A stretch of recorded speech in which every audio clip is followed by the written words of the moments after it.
कथा भगवान शिव की पुत्री अशोक सुंदरी की। भगवान शिव के दो पुत्रों के नाम से तो हर कोई भली भांति परिचित है कि कैसे उनका जन्म हुआ और उनसे जुड़ी कथाएं क्या हैं। परंतु कम लोगों को ही पता होगा कि भगवान शिव के कई अन्य पुत्र पुत्रियां भी हैं। हालांकि विभिन्न लोक कथाओं और कुछ पुराणों में इनकी संख्याओं में अंतर देखने को मिलता है, परंतु अधिकतर पुराणों और कथाओं के आधार पर जो संख्या समान रूप से देखने को मिलती है वो 6 संतानों की है, जिनमें 3 पुत्र के अतिरिक्त 3 पुत्रियों का भी उल्लेख मिलता है, जिसका वर्णन शिव पुराण और दक्षिण के पुराणों में भी किया गया है। नमस्कार दर्शकों, मेरा नाम है अंश और आप देख रहे हैं नारद वाणी। गणेश जी और कार्तिकेय जी के अलावा भगवान शिव के तीसरे पुत्र भी हैं, जिनका नाम भगवान अयप्पा है, जिनकी पूजा दक्षिण भारत में बड़े ही श्रद्धा के साथ की जाती है। भगवान शिव की 3 पुत्रियां हैं, जिनके नाम हैं अशोक सुंदरी, ज्योति जिन्हें मां ज्वालामुखी के नाम से भी जाना जाता है, तथा वासुकी जिन्हें मनसा देवी भी कहा जाता है। भगवान शिव की बड़ी पुत्री का नाम है अशोक सुंदरी, जिन्हें भगवान शिव और माता पार्वती की पुत्री बताया गया है, इसीलिए सही मायनों में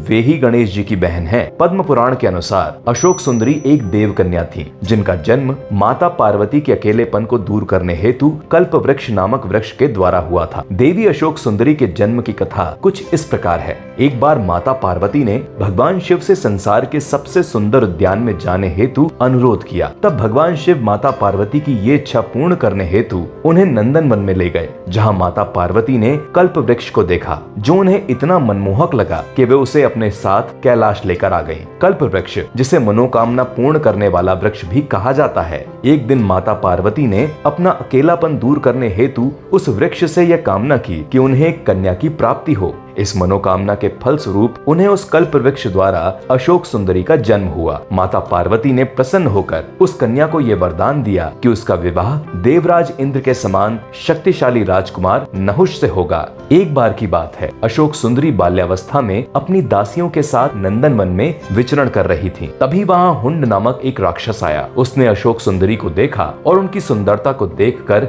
मोहित हो गया। उसने उसी क्षण अशोक सुंदरी के सामने विवाह का प्रस्ताव रख दिया, परंतु अशोक सुंदरी ने उसे माता पार्वती द्वारा मिले अपने वरदान और विवाह के बारे में बताया, जो राजकुमार नहुष से होना तय था। ये सुनकर राक्षस क्रोधित हो उठा। उसने गरजते हुए कहा कि वो ऐसा कभी नहीं होने देगा। ऐसा सुनकर अशोक सुंदरी को भी क्रोध आ गया। उन्होंने राक्षस हुंड को श्राप दे दिया कि जा दुष्ट, तेरी मृत्यु नहुष के हाथों ही होगी। ये सुनकर हुंड ने एक योजना बनाई, जिसके तहत उसने राजकुमार नहुष का अपहरण कर लिया। परंतु एक दिन राक्षस हुंड की ही एक दासी ने नहुष को उसके चंगुल से मुक्ति दिला दी। नहुष का पालन पोषण महर्षि वशिष्ठ के आश्रम में हुआ। नहुष के बड़े होने पर एक बार फिर उनका सामना राक्षस हुंड से हुआ। इस युद्ध में उन्होंने हुंड का वध कर दिया। इसके बाद राजकुमार नहुष तथा अशोक सुंदरी का विवाह हुआ। विवाह के बाद अशोक सुंदरी ने ययाति जैसे वीर पुत्र तथा 100 रूपवती कन्याओं को जन्म दिया। आगे चलकर ययाति भारत के चक्रवर्ती सम्राट बने और उनके 5 पुत्र हुए, जिन्होंने संपूर्ण भारत पर राज किया। उन 5 पुत्रों के नाम थे पुरु, यदु, तुर्वस, अनु और द्रुहु। वेदों में इन्हीं 5 भाइयों को पंचनंद कहा गया है। भगवान शिव की दूसरी बेटी का नाम है ज्योति, जिनके जन्म से जुड़ी 2 मान्यताएं सुनने को मिलती हैं। पहली मान्यता के अनुसार ज्योति का जन्म शिव जी के तेज से हुआ था और वो उनके प्रभामंडल का ही एक स्वरूप है। दूसरी मान्यता के अनुसार ज्योति का जन्म पार्वती के माथे से निकले तेज से हुआ था। देवी ज्योति का एक नाम ज्वालामुखी भी है, जिनकी दक्षिण भारत में पूजा की जाती है। ज्वालामुखी देवी के तमिलनाडु में कई मंदिर हैं। भगवान शिव की तीसरी बेटी का नाम है मनसा देवी, जिनका जन्म माता पार्वती के गर्भ से नहीं हुआ था। देवी मनसा का एक नाम वासुकी भी है। पुराणों के अनुसार एक बार भगवान शिव का वीर्य एक पुतले को छू गया था, जिससे मनसा देवी का जन्म हुआ था। इस पुतले को कद्रू ने बनाया था, जिन्हें सर्पों की माता कहा जाता है। मनसा देवी को पेड़ की डाल, मिट्टी का घड़ा या मिट्टी का सर्प बनाकर पूजा जाता है। लोक कथाओं के अनुसार सर्पदंश से मुक्ति पाने के लिए मनसा देवी की पूजा की जाती है। बंगाल के कई मंदिरों में मनसा देवी का विधिवत पूजन किया जाता है। भगवान शिव की इनके अतिरिक्त भी कई और पुत्रियां थीं,